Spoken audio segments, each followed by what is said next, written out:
ఉమ్మడి Nalgonda Warangal teachers MLC స్థానానికి చివరి రోజు భారీగా నామినేషన్లు దాఖలయ్యాయి. ఒక్కరోజే 18 మంది అభ్యర్థులు 27 సెట్ల నామినేషన్లు దాఖలు చేశారు. కాగా మొత్తం 23 మంది అభ్యర్థులు 50 సెట్ల నామినేషన్లు వేశారు. ఈ నెల 13 వరకు నామినేషన్ల ఉపసంహరణకు గడువు ఉంది. కాగా బీజేపీ అభ్యర్థి పులి సర్వోత్తమరెడ్డి, పీఆర్టీయూ నుంచి పోల రవీందర్, పెంగళి శ్రీపాల్ రెడ్డి, సుందర్రాజ్ తదితరులు నామినేషన్లు దాఖలు చేశారు. ఈ సందర్భంగా తీన్మార్ మల్లన్న మాట్లాడుతూ బీసీ అభ్యర్థులను గెలిపించుకునేందుకు బీసీలంతా ఏకం కావాలని అన్నారు. కామారెడ్డి బీజేపీ ఎమ్మెల్యే వెంకట్రామరెడ్డి మాట్లాడుతూ ప్రతిపక్ష పార్టీ నుంచి అభ్యర్థిని గెలిపిస్తే ప్రజల కోసం పోరాడతారని అన్నారు.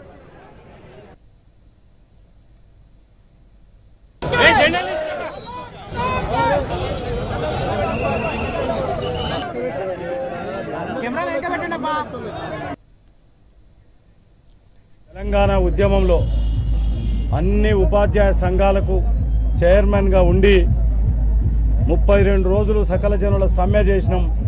ఒక్కరోజు కూడా జీతం మా టీచర్లకు పోకుండా పూర్తి జీతం ఇప్పించిన బహుజన వాదం, బీసీ వాదం ఈ రాష్ట్రంలో లేచింది. ఇప్పుడు చైతన్యవంతులైనరు.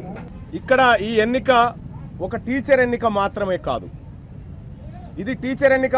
కాదు, ఇది బీసీ వర్గాల ఆత్మగౌరవానికి సంబంధించినటువంటి అంశం. ఇది నేను చేతులు జోడించి బీసీ బిడ్డలందరికీ, బీసీ ఓటర్ మహాశైలందరికీ రిక్వెస్ట్ చేస్తా ఉన్నా.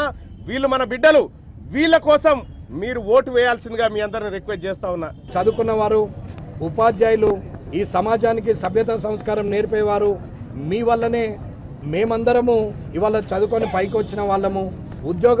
ఉపాధ్యాయ వృత్తి అంటే ఈ సమాజంలో అత్యున్నత స్థానంలో ఉండేది ఉపాధ్యాయుడే. ఎవరైతే కొట్లాడతారో వారికి ఓటేయమని చెప్తున్నాం.